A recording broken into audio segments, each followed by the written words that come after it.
What is it about SpongeBob that is so different from other cartoons? Is it the relatability of the characters, or is it the complex mind of a genius creator? Correct! Today we're going to explore what truly sets SpongeBob apart, and by the end of this video, you may never look at the show in the same way. So what are you waiting for? What are you waiting for, Gary? Let's go on a deep dive into SpongeBob SquarePants. Yes! I've been a SpongeBob fan as long as I can remember. I would watch the same reruns no matter how many times they played on Nickelodeon, and I was the proud owner of some legendary SpongeBob merchandise growing up, including this plug-and-play game and some lovely flannel bed sheets that I can clearly remember using until I wore a hole in the middle of them. When I decided I wanted to do this video, I texted my sister with hilarious results. I asked her to guess the topic, and all I gave her was, "It's something from our childhood that we still love today." She immediately guessed correctly I was talking about SpongeBob. When I asked her if she remembered our SpongeBob bed sheets, she said, and I quote, "I can feel them now." Clearly, the show left a lasting impression on us both. Later in my childhood, I went through a scary movie phase, watching imported Japanese horror films on bootlegged DVDs. This is not something I would recommend to anyone, especially a person with a developing brain. And I was too scared to sleep at night, but the SpongeBob movie was always playing on repeat to keep me feeling safe and sound, and it was the only way I could sleep during that time. Even to this day, it still brings me comfort. Through a recent tough time in life where everything seemed to be making me uncomfortable in some way or another, I definitely forked over the money for Paramount Plus so I could watch all 12 seasons on repeat. Once again, as if I was a child all over, I found myself sleeping with it playing in the background every night. When I was paying attention during the day, I found myself still laughing out loud. The first 4 seasons of SpongeBob are so freaking hilarious. If you can watch these scenes in context and not crack a smile, I don't think we can be friends. Just a folder. It's a rock. What about root beer? No, be assertive! Beep, beep. Pinhead, your time is up. Who you calling Pinhead? Once there was an ugly barnacle. He was so ugly that everyone died. I'm ugly and I'm proud. Lee. You like Krabby Patties, don't you, Squidward?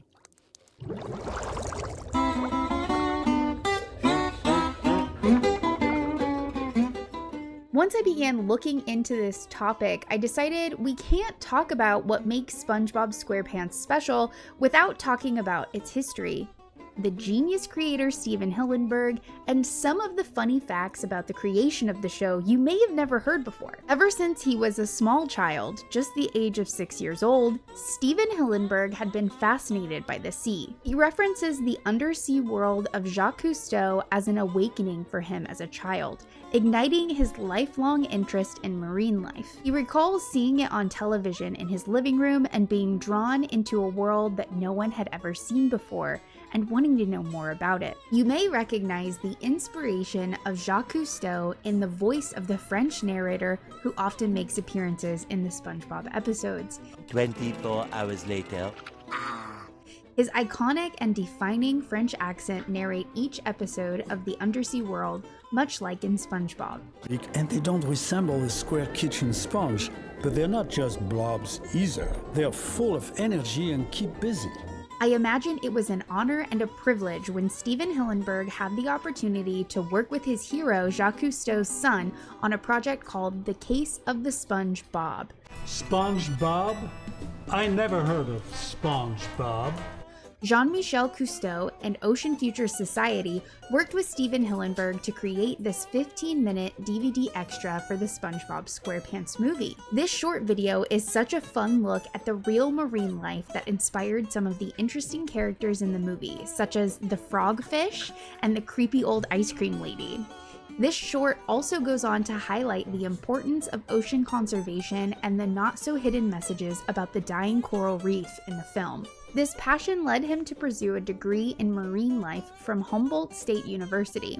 all while doodling and painting behind the scenes while minoring in art. He always had a passion for drawing and painting. He especially liked making weird stuff. He recalled in an interview, for instance, where his art teacher suggested to him, "You should just draw fish," because he was so good at it. And he responded he would much rather be making his weird little paintings. My interpretation of his journey is that he went with the grown-up choice of getting a degree that he could safely find a job with, but art was always important to him. He then became a marine biology teacher at the Orange County Marine Institute in Dana Point, California. During his time at the Marine Institute, it was his duty to teach children about various marine subjects, including one that he was passionate about: the creatures you could find within California's amazing tide pools. Creatures including sponges, sea stars, crabs, and octopi. Sound familiar? Stephen recalls collecting ocean creatures as a favorite pastime of his as a child.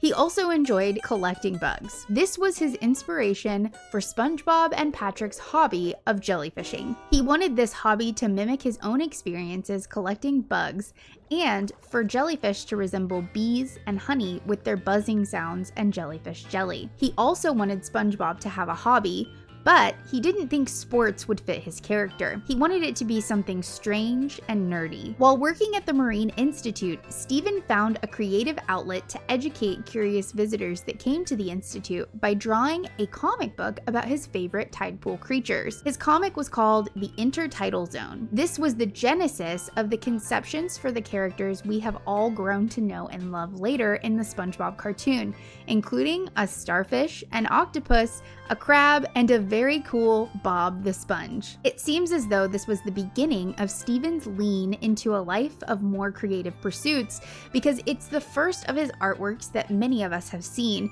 and it was the first project that he had published for the public. He was always an artist, drawing and painting throughout the years, and he enjoyed painting as well as making beautifully strange automatons from recycled toy parts. He eventually brought some of his paintings up to Jules Engel at the California Institute of Arts, and there he was instantly accepted into the experimental animation program despite not having any prior animation experience. He was told that this is where you belong. It was here that he created a thought-provoking animation project to explain quantum physics called Wormholes, and this was shown at the Ottawa Film Festival in 1992. While very different from the silly cartoons on television, this project demonstrated his immense talent for animation and his creative prowess. This caught the attention of a fellow animator working for Nickelodeon, Joe Murray. Joe said in an interview about the legendary Steve Hillenberg, he could tell immediately from his short film that they would get along well, and he recruited Steve to join the animation team of Rocko's Modern Life. In the same interview with Variety, Joe Murray said this in reference to working together on the show: "I was already in awe of his talent, and the two of us, neither having worked in television, thought it would be funny to see what kind of havoc we could bring to the medium. Little did I know that with SpongeBob, he would change the face of television forever. His work on my show was top-notch. I'll never forget staying up late, working out the kinks of episode after episode, or him crying from laughter while playing a tape of burp talking that he wanted to use to make an episode. Roses are red, violets are blue, and sugar is sweet. It was obvious that someone in entertainment would have snatched him up quickly if I had not been the lucky one to get him first. I remember an executive at Nickelodeon wondering if he was even right for television, but he wasn't. He was right for new television, always striving for something better, fresher, and different. He was passionate, brilliant, and tireless. People often cite this episode of Rocko's Modern Life where the fish are fishing for people as screaming of Stephen's style, and maybe a bit of foreshadowing for what was to come later in his career. After his work on Rocko's Modern Life, he wanted to do a project of his own. Stephen felt like he was at a dead end trying to come up with fresh new inspiration when one of his friends pointed out he need look no further than his own comic, The Intertidal Zone, for his premise. It was was perfect because it married his love of marine life with his passion and talent for animation. As he began workshopping these characters, he came up with many hilarious and absurd things that people may not even immediately recognize as being so. Like a sea sponge who's really shaped like a dish sponge. Why? Because it's funnier that way. Or an octopus who's named Squidward. How about a creature so small and insignificant, his scientific name literally translates to drifter because he's basically just drifting sea junk. Yeah, Plankton. This tiny speck of junk that has a Napoleon complex as big as it gets. And don't even get me started on the squirrel from Texas living underwater in a diving suit, or the crab that has a whale as a daughter. These characters have become so common and beloved to us that we don't even often stop to think about how truly absurd and genius they really are. Especially to those of us who grew up watching the show, we just accepted the premise because it was funny with little to no thought of how there was water, or better yet, fire underwater. The absurdity of SpongeBob is really one of the most beautiful things about it because it's just so perfectly executed with such wonderful comedic timing that the absurdity of the premise itself just blends seamlessly into the background. Stephen Hillenberg's vision of SpongeBob was specific and clear, and there were non-negotiables when bringing his vision to animated reality. One of the determinant ideas was that SpongeBob and his gang of undersea misfits must be adults.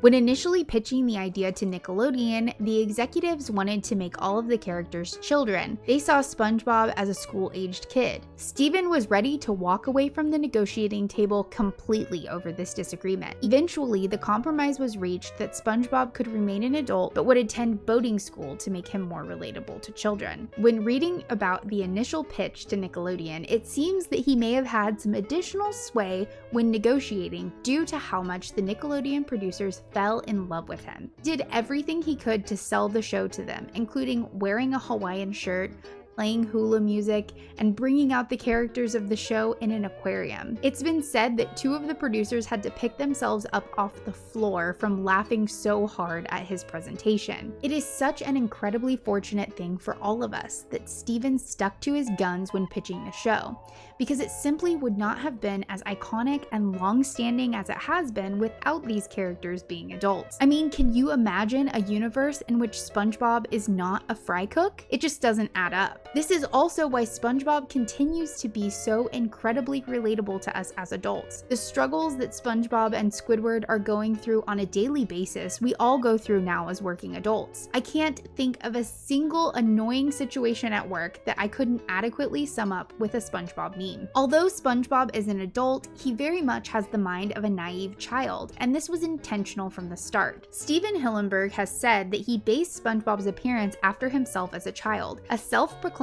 gap-toothed nerd. I mean, just look at these photos, like that is human SpongeBob. He has also said in interviews that the character he related to most, I'm sure you can guess, was Squidward, being an artist who desperately wanted to be taken seriously and leave behind the 9-to-5. This dichotomy represents the pull of two forces that we all have within us. It's an eternal conflict as old as humanity. The desire to remain in touch with our inner child, remain positive, bubbly, and playful like SpongeBob, and the depressing reality of working a job you hate as an adult like Squidward. Squidward's eternal inner struggle isn't the only thing that was inspired by the life of Stephen Hillenberg.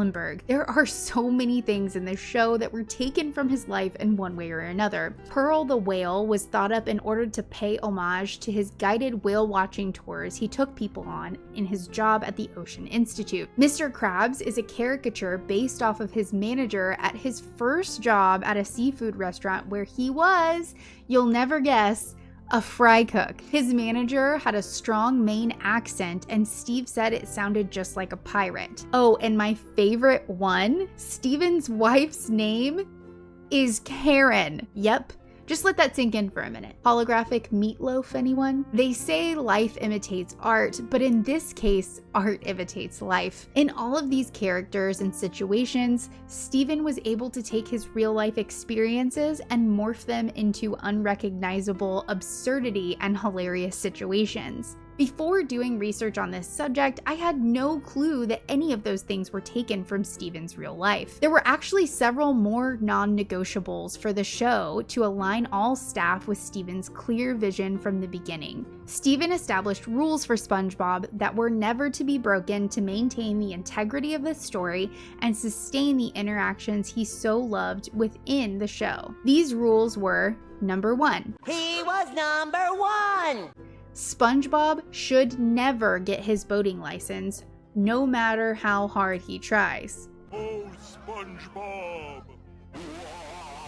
Number 2. The identity of Pearl's mother or the Krabby Patty secret formula should never be revealed and are to be kept secret throughout the series. Number 3. SpongeBob should never have a romantic interest. Sea sponges reproduce asexually, don't you know? Can you reproduce by budding? And number 4, no crossovers or spin-offs.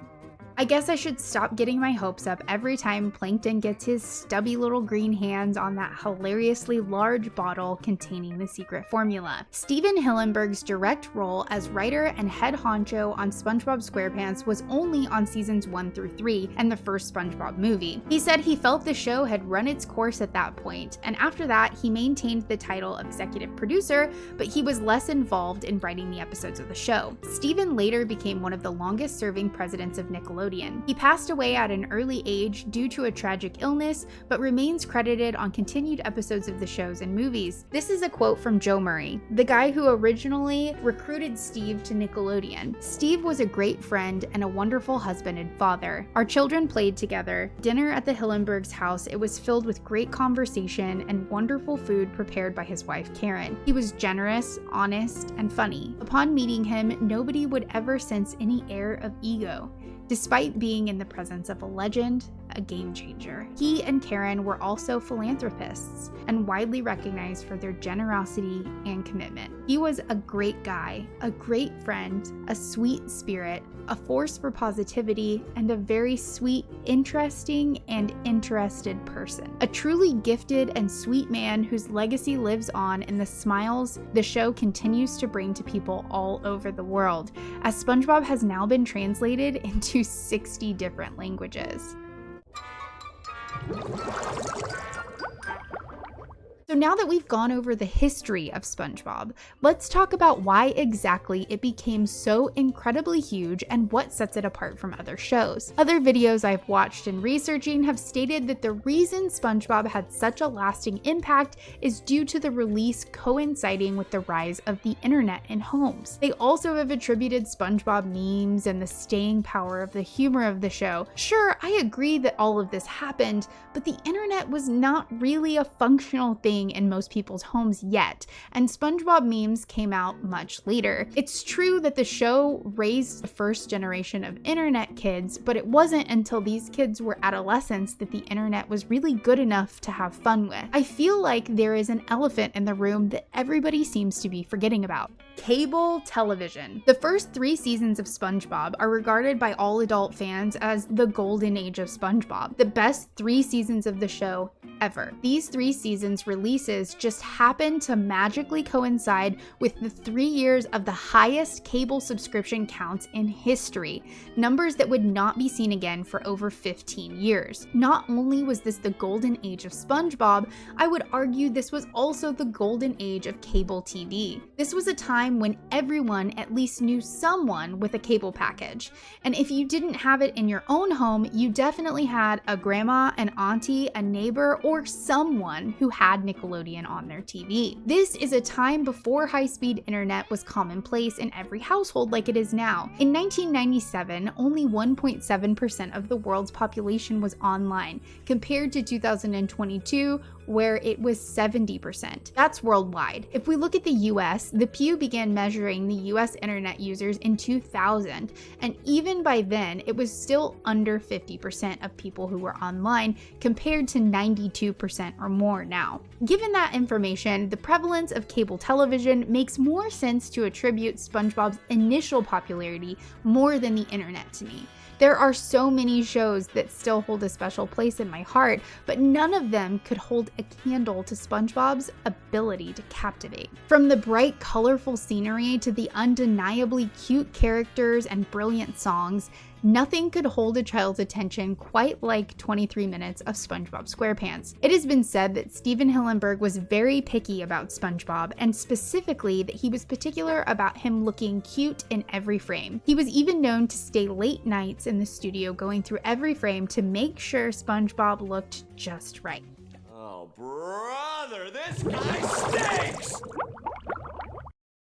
I'm sure if you're watching this video, you're aware of the song Ocean Man. It is a classic for sure, and I'm sure many of us only know about the song because of the SpongeBob movie. Once you hear why this song was chosen for the movie, it will absolutely blow your mind. Stephen Hillenberg cites one of his biggest inspirations for the creation of SpongeBob SquarePants as the album from the strange musical group Ween. The album is called The Mollusk, and there is one song on the album that particularly blows me away every time I listen to it. The song is called I'm Dancing in the Show Tonight. When you hear the song, you will understand what I'm saying. You can practically hear Patrick and SpongeBob's voices singing this song. To pay homage to this inspirational album and the music group, Stephen included the song Ocean Man, also on the album The Mollusk, in the credits of the SpongeBob movie. And aren't we all so glad that he did? A picture says 1,000 words, but can it also sing them? Because I don't know about you, but I can hear these pictures. I want to take some time to talk about one of my favorite things about SpongeBob, the music. This is something that sets SpongeBob apart from other shows, especially at the time. And no, I'm not just talking about this.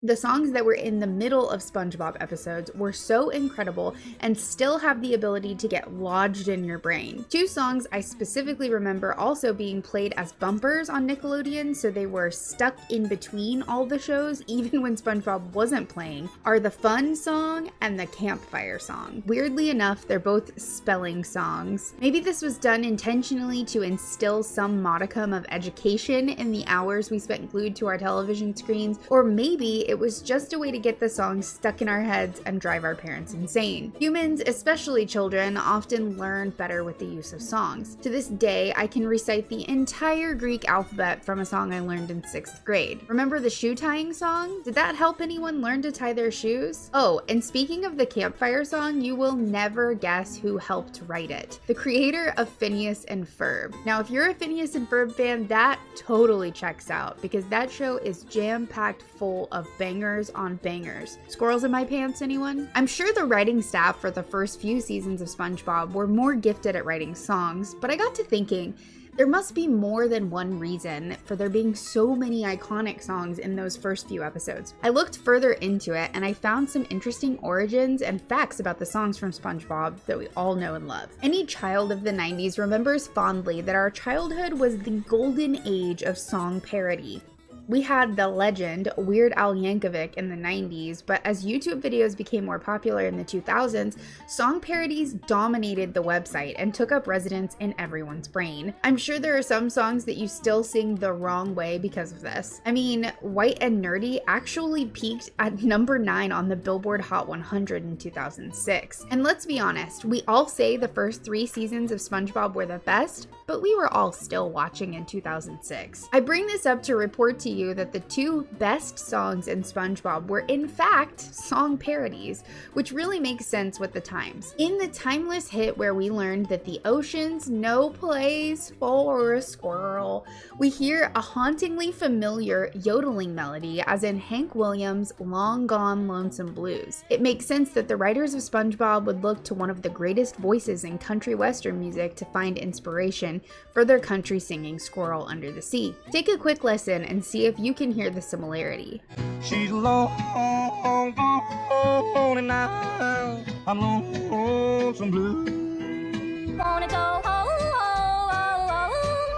home, home. Another classic is the song Ripped Pants, a song so good that they had to make an entire toy to go along with it. Honestly, I do not remember the commercial for this toy as a kid, but please comment down below if you do. This song is not so loosely based on the tune of Be True to Your School by the Beach Boys. Here, give this one a listen too. When some loud bragger tries to put me down and say, when Big Larry came round just to put him down. The song SpongeBob and the Gang Bust Out at the Bubble Bowl also has an interesting story behind it. It was a song that they found in the Nickelodeon library of free-to-use music. So while it seems so perfect for this moment, and I can't imagine it in any other context, it wasn't actually written for the show at all. It was just a random song sitting in a library that was chosen because the staff for SpongeBob thought it would be a good fit. Knowing this and rewatching the episode, it's actually pretty clear how out of place the song is, but as a kid it hit so hard. That song slapped. There was no questioning in my mind that it fit the scene. When looking at the theme song itself for the show, it was inspired by old-timey sea shanties with the call and response. I read this and wrote it in my script not thinking anything of it, but giving it a second thought, I decided to look this up on YouTube, and it's actually pretty funny. There are these like conventions where these huge groups of people get together and sing old sea shanties like this.